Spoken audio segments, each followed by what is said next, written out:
I'm proud that we were able to pay our bills, pay our taxes, raise our kids, and develop it into something that now pays for other employees' families as well. Deer Park Diesel has stuck around because of integrity. Along with that, I wanted to offer customers good repairs at a good price. We are first and foremost in the people business because people own cars, people make decisions about their cars, people have feelings. We care about the people and the rest works itself out, and it's always been true. I'm Jake Schuler, and I started the company in July of 2000. And I'm his wife, Terri Schuler, and I went along for the ride. I wasn't too sure because I was scared to death, but he's like, it's time. I've always wanted to start my own business. Terri, it's time. And I'm like, all right, let's go. Let's go.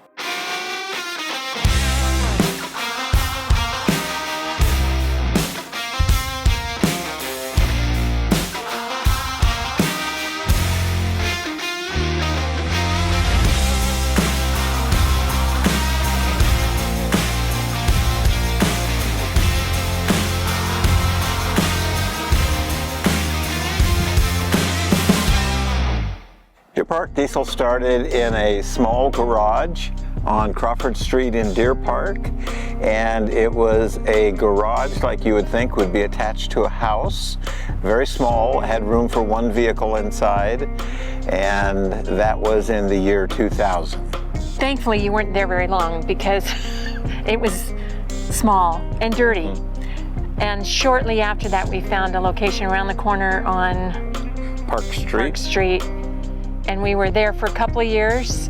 And then Butch came to our door and said, I'm selling and I think you should buy it. And so he sold us his shop on Crawford. And we had a crew people come out and clean it up because it was a little bit run down.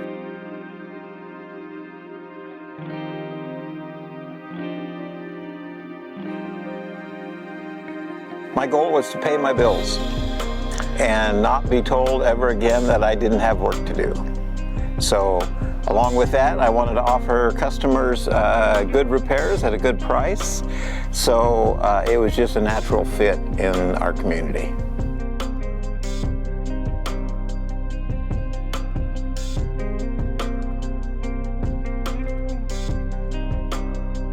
In this area, diesel trucks are how men make livings. And they want a vehicle that can haul a heavy load and stop a heavy load, so they rely on their diesel pickups for that. And that means that they want them fixed correctly so they don't have issues, because having issues with employees in your vehicle gets very expensive very quickly. So they're willing to put money into their trucks to keep them going. That's how their business operates.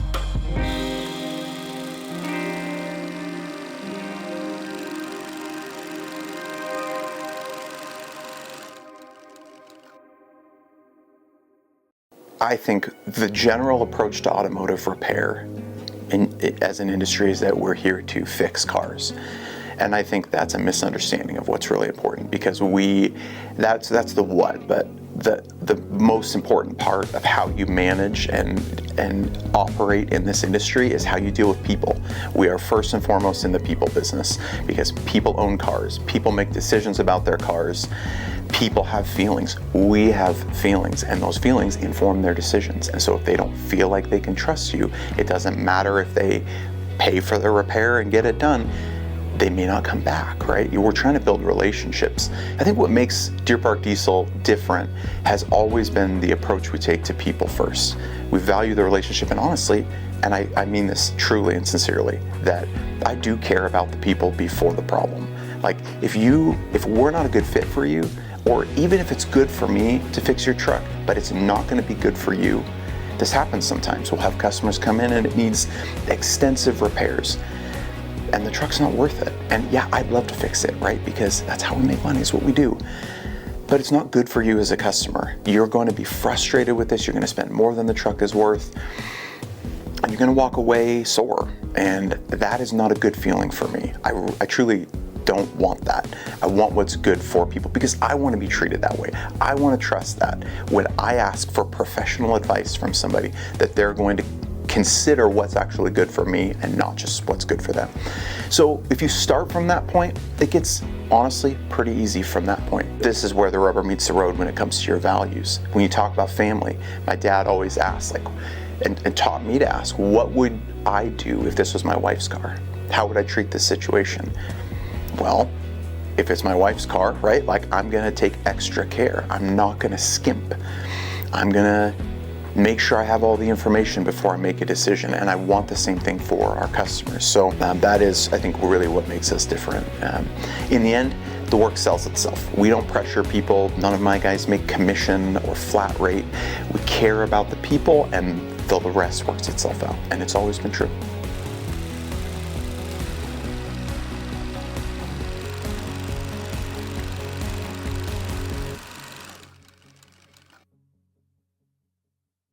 Deer Park Diesel has stuck around because of integrity. We treat customers like we would expect to be treated ourselves. So that's been a good fit for this community. A lot of rural farmers out here and businesses that they enjoy that kind of customer service where they know that they're dealing with integrity. We used to tell our employees back in the day that pretend that everybody who comes in the door is related to us or goes to church with us, because that was mostly true. Were there tough seasons? Oh my gosh. Year 1, year 2, year 3. I don't year think 4, I can count that high. Year 5, I used to say that our first customers came from church in our neighborhood. That was maybe a couple of years. We got a couple professional accounts in there that helped. I think things cleared up about year 5, but then we hit 2008, the recession, and I didn't think, that was the first time I thought we are not going to make it this year. We're not going to make it. But by the grace of God, day by day, we got through that year, and then things got better. Almost everything has changed in the last 25 years. In fact, I tell customers to take everything you know about fixing a truck and throw it out the window because they've changed so much. You used to say, this isn't rocket science, and now you're saying, this is rocket science. Yeah. Used to be able to diagnose a car by the seat of my pants. Depending on how it drove, I could tell you what was wrong with it. And that all changed when they introduced computers in the mid-'80s into cars. And I always handled the paperwork, and that's changed too, of course. Since 2000, everything was on paper and paper bills, and you show up and hand the key over, and anymore, that's changed completely. Everything's done online. Even diagnoses are communicated online. Billing's done online, payments done online. The mechanic talks to the customer. All of that has completely changed. And sometimes I think the customer now doesn't even communicate face-to-face like we did in the old days. What's stayed the same? Cars and trucks keep misbehaving. That's what stayed the same. Yes, darn it. Yep.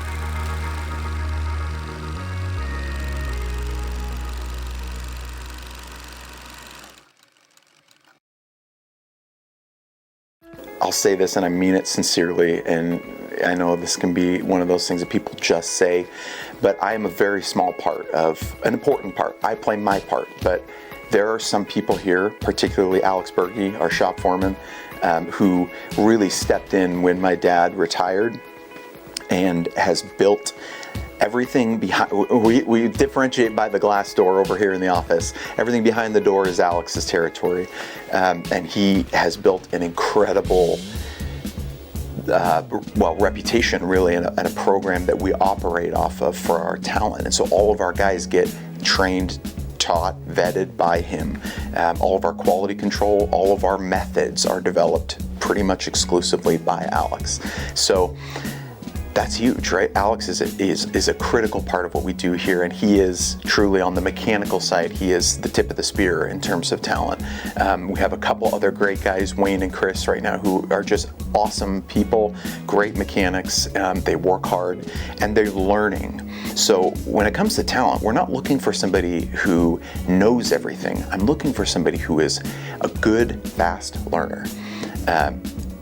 You have to know something, right? Unfortunately, like, the nature of our work is it's very, well, expensive. Our customers expect the best, they're gonna get the best, and I can't put a rookie in a situation where he's gonna potentially make a mistake that's gonna cost us and our customer. So we do need talented people, but knowing everything isn't the priority. It's learning quickly, it's learning from your mistakes, being willing to listen. Beyond that, Jason Henning is our, well, he's been through many titles. I would say probably most accurately our business manager. At the end of the day, we can be really great at what we do, but if we don't manage our business well, it won't work. And frankly, this is a problem for a lot of auto repair shops, is that the guy who starts the shop is the guy with the talent. He's a mechanic, he loves to fix cars, so he goes and he does it. But he doesn't know a lick about business, about finances, about organizational management, time management, laws, taxes. Like, these are really important things. I didn't know any of this, and it's been a crash course and a very painful, frustrating one at that for 12 years of learning. Ultimately, here's what I've learned is that I don't know enough, and I shouldn't, and I can't know it all, and I don't want to. So I've found people who can do those things better than me, and that's what I want. I want to work with people who are smarter than me, not people that need me for everything. And so Jason has really changed our business to one that operates really streamlined. He's the one who kind of took that process, that 12-step process, and ran with it, and everything that we do revolves around that. Was primarily our bookkeeper, and now manages the financial aspects of our business and makes sure that we're above board. And listen, I know for everybody who looks at small business, they think, oh, it's just about making money. Yeah, it is. Why else would we do it? But it isn't just about me making money. I employ half a dozen people here whose families depend on this place, and they get to live a good life and do what they love to do because we run a good business. And that doesn't happen by accident. That takes a lot of work. And it takes, in my case, paying somebody a good wage to do the things that I don't know how to do. So that's not to my credit, that's to Jason's. He has gotten our finances in order over the last 4 years, and really now we're in a position where we can continue to do what we love, but without the stress of what comes with small business. If you're watching this and you've ever been either owned a small business, related to somebody who does, it can be very stressful and it's hard. But if you try and do it all yourself, it's not going to work. Like, you need help. So that's really what makes this place work. If it was just me, we'd have been gone a long time ago.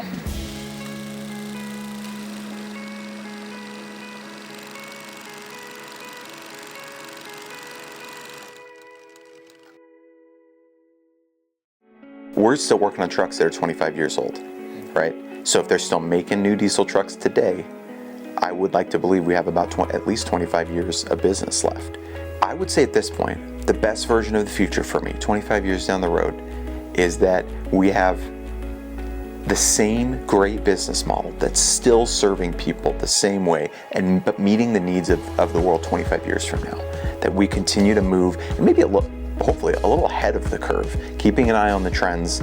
I don't really have any plans of switching into different businesses or industries. In reality, it will continue to revolve around light duty diesel pickups because there are a lot of them out there.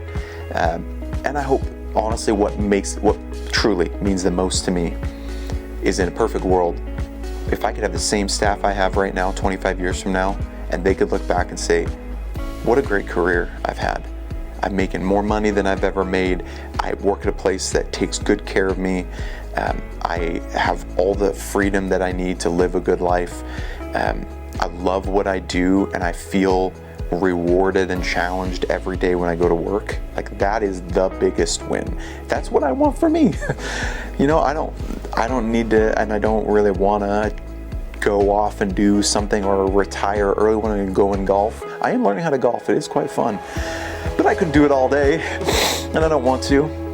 I want to be around people that make my life better, and in a place where, you know, all of my skills get to manifest in the way that I bring value to the world. And I want the same for these guys. And I want our customers to come in and feel like they're a part of that, and that because we do what we do so well here, and our people are so happy and so great at what they do, that every time a person comes in here, they're like, this is cool, you know, these guys are awesome.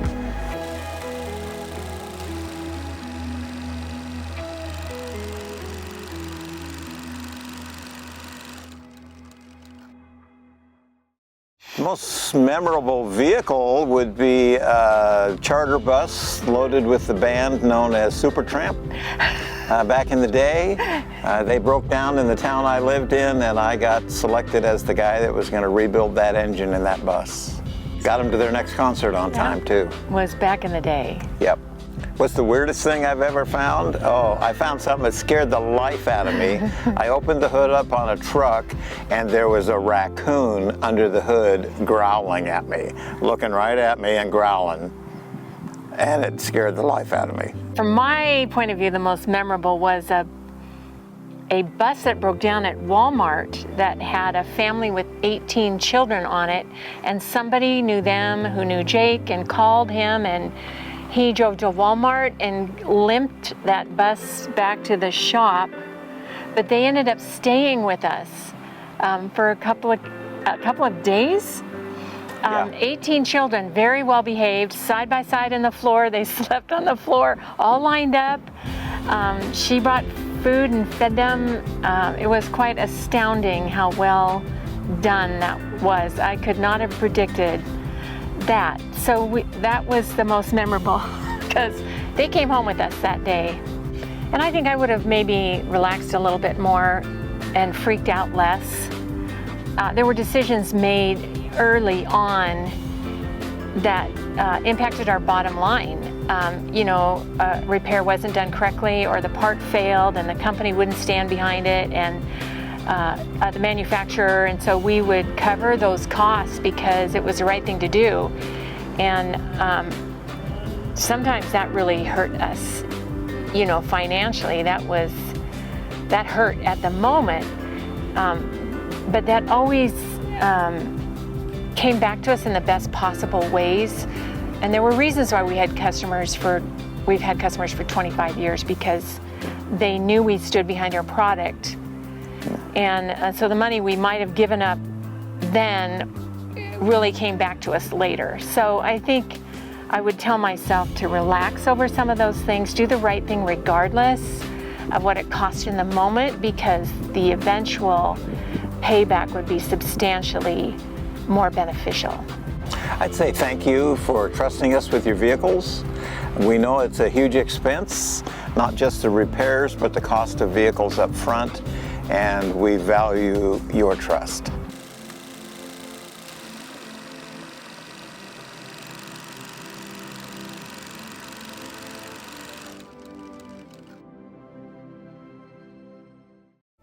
Here's the honest truth. I trust the Lord. God has been faithful to me at every turn, and I don't know how we got here.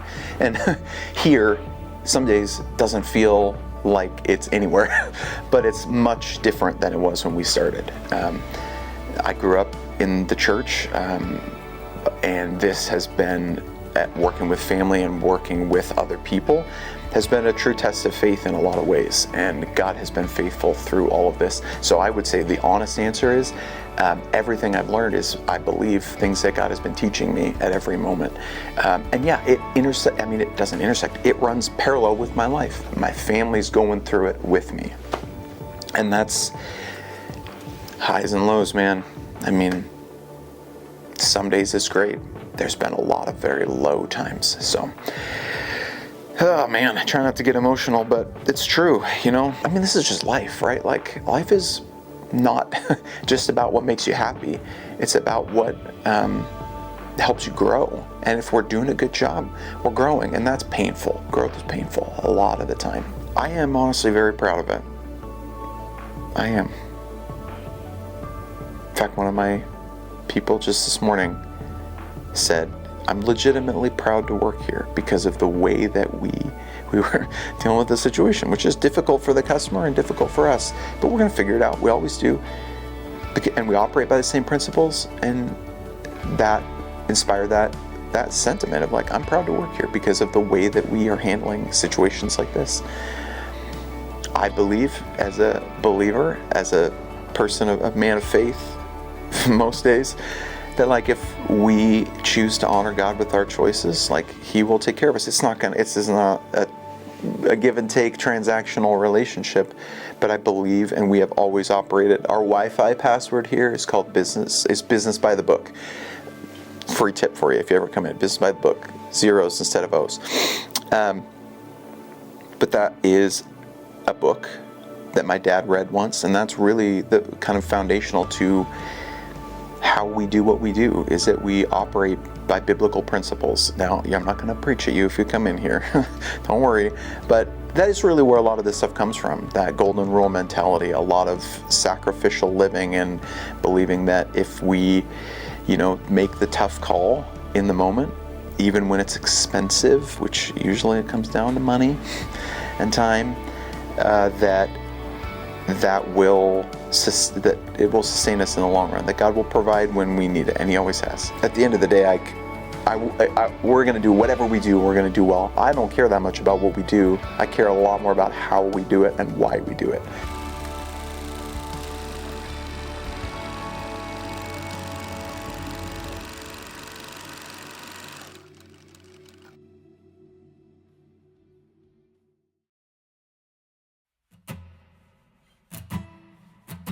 I am not a first generation business owner. I mean, obviously, my parents started, they were the first generation. But I mean more than I'm not. Like, I'm not built like one. I couldn't have.